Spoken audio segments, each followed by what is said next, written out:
when they see two naked people, if the first thing that comes to people's mind is sex, they are sick.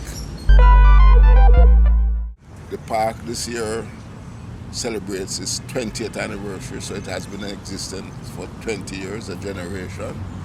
And I think that the conversation is timely in terms of how the park came about.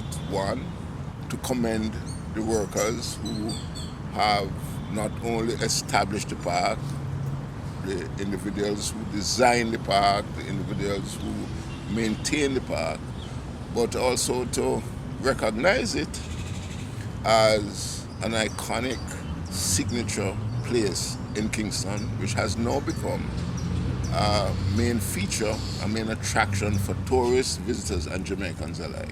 I was managing director of the Development Bank of Jamaica, and simultaneously I was chairman of the National Housing Trust. My office on Oxford Road, next door, I was on the second floor, overlooked the Dust Bowl. And there were two main incidents which came to mind, which prompted me to go to the government, right, requesting that we convert this into a park. And a park was your first idea? The park was my first idea, Okay. nothing else. Okay. A park, a public park. Okay.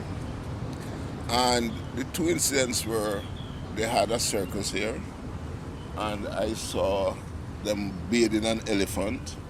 The elephant was defecating in the center of the business district of Kingston. And I said, but this is foolishness. The second, and what I would call the trigger point, was one morning I came to work early at the Development Bank, and I looked through my window and I saw between 8 and 12 young boys sleeping in the reeds that had grown up in the park. And I was very moved by that. And I reflected. I took up the phone and I called the Prime Minister at about That was Prime Minister Patterson. Prime Minister Patterson at about 9. And I said, PM, what do you think about us converting this Dust Bowl into a national park? Because we need green spaces. He said to me, yes, what is it you want? I said, it was then owned by the National Commercial Bank, which was the land, the property. Right. It was owned by the National Commercial Bank, which was then in the ownership of the government because it's had taken it over Right. during the financial crisis. Right. And so, after several weeks of discussion with the Minister of Finance and Planning at the time and the Prime Minister, we struck a deal that I would purchase this 7-acre property. Well, the National Housing Trust would purchase this 7-acre property for $1 on the understanding that a park would be created as a public space and would be maintained as a park in perpetuity. And In perpetuity. yeah, in perpetuity. So that means its status cannot be changed. Well, put it this way, I've seen many things change in Jamaica, and this is probably one concern that I have, is that there may be influencers who see this most expensive piece of real estate in Jamaica, right, being used as a public space for the public benefit, for the public good, who may probably believe that the profit motive is more important than the public good. And this is probably a concern I have down the road. Things can happen, things can change, but I would hope, and sincerely hope, that the park remains as a public space with all one of the conditions which we had laid down at the National Housing Trust board after I presented the proposal to the board, and there were some objections, there were some naysayers about the whole thing. About the whole development. About the whole development, but we prevailed. Those with a positive view, a vision, accepted it, and we proceeded. Huh?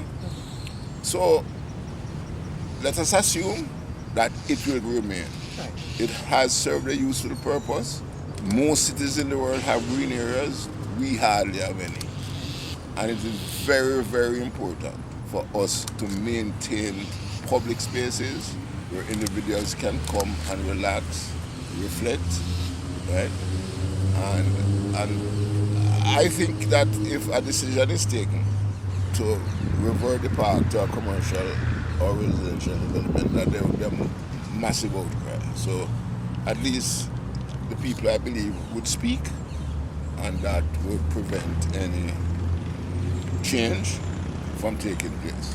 Do you feel vindicated with respect to the naysayers about people coming to the park, given how it has been trafficked in the 20 years, the various events for which it has been used, the overwhelming support of usage? Do you feel vindicated about Well, I mean, I never usually, Erica, think about vindication.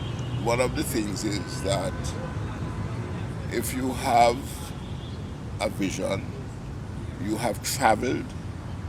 I have traveled, I've seen in other cities parks, I've seen the utilization of parks. You go to Central Park, which was really an artificial park. It was really, it's artificially made. You go to, places like Australia where I had to stop the design of the park from Brisbane because of a certain difference I had. But this is not a question of vindication. Vindication doesn't come into my vocabulary. The reason is that what you're doing, if you know it is right, if you know it is good, you don't have to consider whether you're vindicated or not in retrospect. It is just that it's here. You know that it would be good. It has proven to be good. I personally don't feel vindicated for anything that I've done. Whatever I've done, some good, some have failed, some have succeeded. But I would do it again because at the time it was the correct decision. And events have proven that it is still or was a correct decision. As Fidel Castro said, history will what? Absolve me. I prefer the word absolve rather than the word vindicate. So the park started sometime in February, the construction and all that sort of thing. We ran a competition. 2 competitions we ran. One for the design of the park and secondly for the statue. Okay. Oh, you mean the famous statues out there? Yes. Yes. Yeah, which I'm sure Infamous. You are. Yeah. Well, this is it. It's like I tell people that I am known but not popular. Anyway, what basically happened is this: that we had this competition. Cambui, a local architect, won the competition. We felt that it had the critical ingredients in terms of the symbols, etc., by Cambui. Where we had a challenge, however, was converting the concept, which was an excellent concept by Cambui, to actual technical drawings for the construction of the park. And in life, you have people who feel that they know this and they know that. And while they were working out the details, I was in Brisbane and I came with an argument about they wanted to have the sidewalks around the park to be 4 feet. Okay. And I said, that's rubbish, right? And I walked around Brisbane and used my foot and measure, and see most of them So were you 80. you got as practical as that? No, seriously. I went, and you Yes. this? Yes, like when the Good. athletes are. Good. Yes. So I measured what really was the sidewalks of a majority of the parks. And I told him to stop all work on the park from Brisbane. I called the managing director and said, cut everything. And then because I don't think we have had a history of the design of parks and public spaces in Jamaica. So from Brisbane, I called the International Institute of Architects, headquartered in Paris. And I said to them I had a problem, spoke to the Secretary General. I said, I have a problem. We don't have a history, we plan this park. Do you know of any park architect and so on? So who you could, recommend? And he said, you get back to me in a day. Them time you never have mobile, So you have to sit down in your hotel. Literally and wait for the phone wait to on the ring. call. Yes. So he called and he said he found somebody, Beatrice Delanova from Colombia, who had designed 100 parks in Colombia. Now, Colombia is a city, Bogota is a city of 4,000 parks. Yes. And she designed 100. So I called her, and I said, buy her ticket, set her up at the Pegasus, and we agreed that she would meet me here in a week. And we came and we sat and we did all the designs. And she did a lot of research. Even the trees that are here, were based on Specially chosen. Especially all the trees had some reason for their placement and for their time. So it was a very good exercise, and we had the technicians doing the drawings, and we eventually got the park. And her name is mentioned in that thing, and we invited her and her husband to the opening when it was opened. All right, so let me tell you just one quick thing now regarding the process. So in February, March it started. And April I saw it going slow because I could look through my window and see it. And I said, these guys are working slow. So idea struck me. And I took up the phone and I called the Prime Minister, Patterson at the time. I said, Mr. PM, and I can tell you what the exact words were. Mr. PM, it was you who declared Emancipation Day a holiday. Right? You remember? Yes. Okay. I said, would you mind us calling the park Emancipation Park? He said no. That was the end of the discussion. So immediately after that, I took up the phone and called Earl and the team. I said, That look is here, the- Samuels, the Yes, manager. I said, right. look here, guy, this thing have to finish by July 21st. And basically, I took over the overseeing of the work. Yes. I was here until 5 o'clock in the morning. There were, it was really a thing. In fact, I had an interview just down in that corner with the late Barbara Glodon, who said, Kingsley, this thing now got done. This was in June. But we pressed the guys from Haddo, the stone on the wall, that stone. We got the guys from Haddo to live here. They brought up the raw bricks, they cut the stone and everything. We pressured Caribbean castings because there's the view that black people can't achieve. You understand? And so I wanted to show that we could achieve. We worked assiduously, and on July the 31st, the park was open. It was ready for August 1. Ready for August 1. One of the interventions that I had to make is that there was a period of rain, Union Yes. of Marians. Yes. Yes. And I said to him, we have to finish this thing. And I think we bought 200 raincoats. And it was a pleasure looking through my window and seeing the guys working in the raincoats through the rain. And this is, I honestly feel that Jamaicans can achieve and achieve greatness at home. They have achieved greatness abroad, right? But what is required is leadership and motivation. And I think all of those ingredients were there to complete the park. It was not seen as if it was just a guy cutting a stone or laying bricks. This statue became controversial. I not being a person of the art like you, I put together a committee of known artists chaired by none other than Professor Rex Neville. Okay? It had David Boxer, it had all the art people. And we had a competition, I think we got about 20 entries. And Laura Face's Redemption song was selected, which is what is at the park now.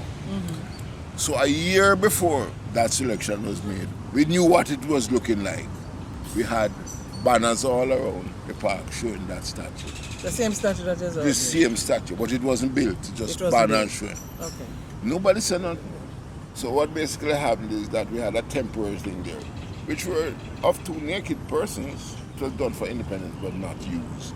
I think it is now located at the Harborville roundabout. And so we used that. Two naked people, no outcry. As soon as the statue gone up now, Yes. big outcry from church people, from people and everything. I was called by the then Prime Minister, who was, I wouldn't say concerned, but pointed me to the level of Discontent. negative reaction to the thing. And I recall saying to him, PM is at 91. Let's let it stay. And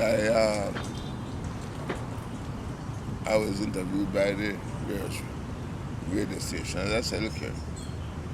And they quoted me in Playboy as saying this. Because it came in the Playboy magazine. And I said what the statue meant in terms of people washing off the vestiges of slavery. That's number one. And I said, if the first thing that comes to people's mind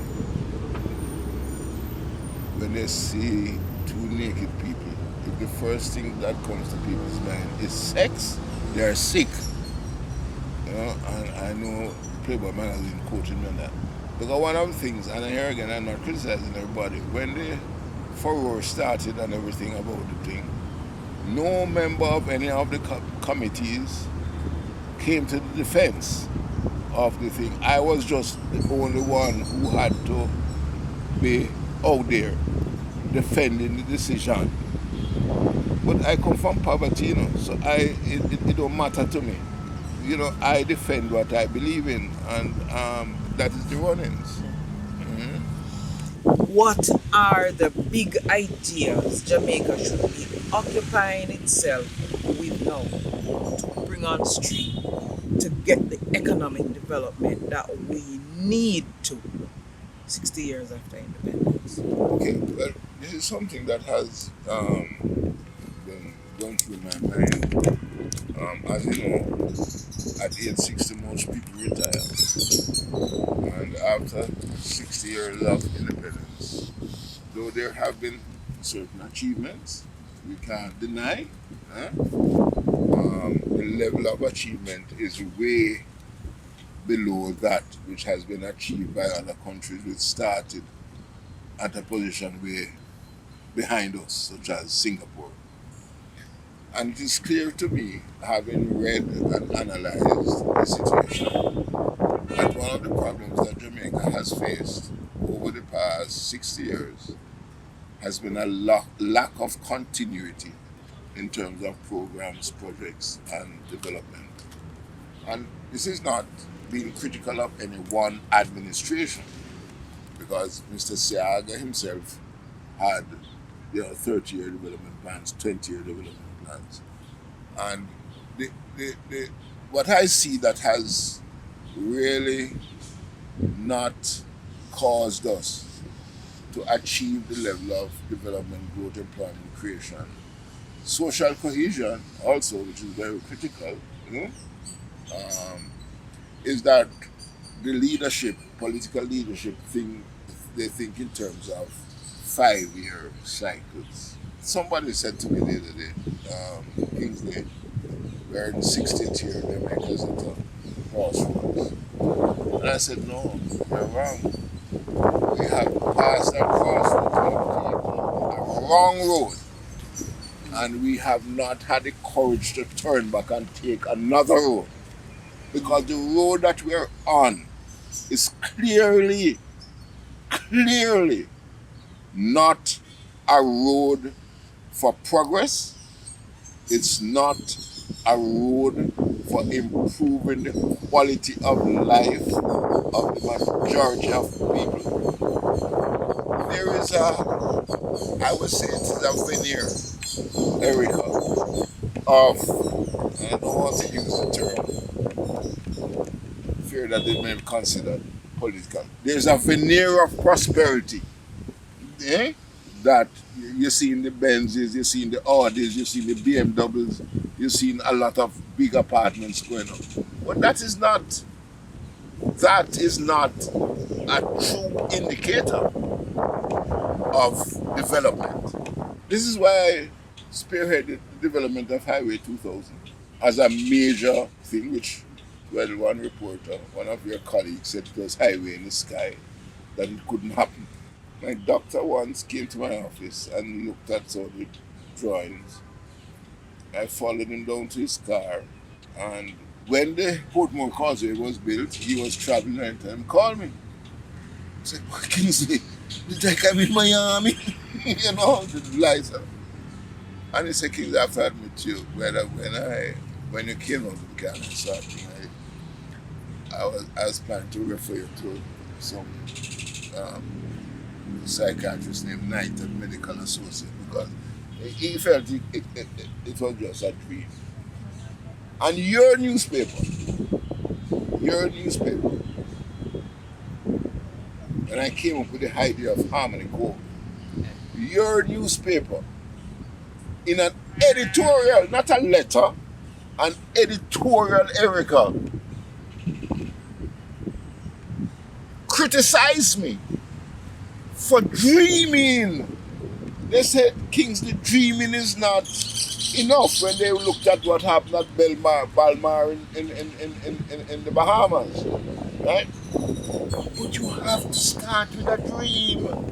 You have to start with a vision. Then you move to a plan, and then you move to implementation. This is how you build. And it is my view, to answer directly your question, right, is that we are now operating government more as a transactional state, right? Rather than a development path, yeah? A strategic path. We are being transactional.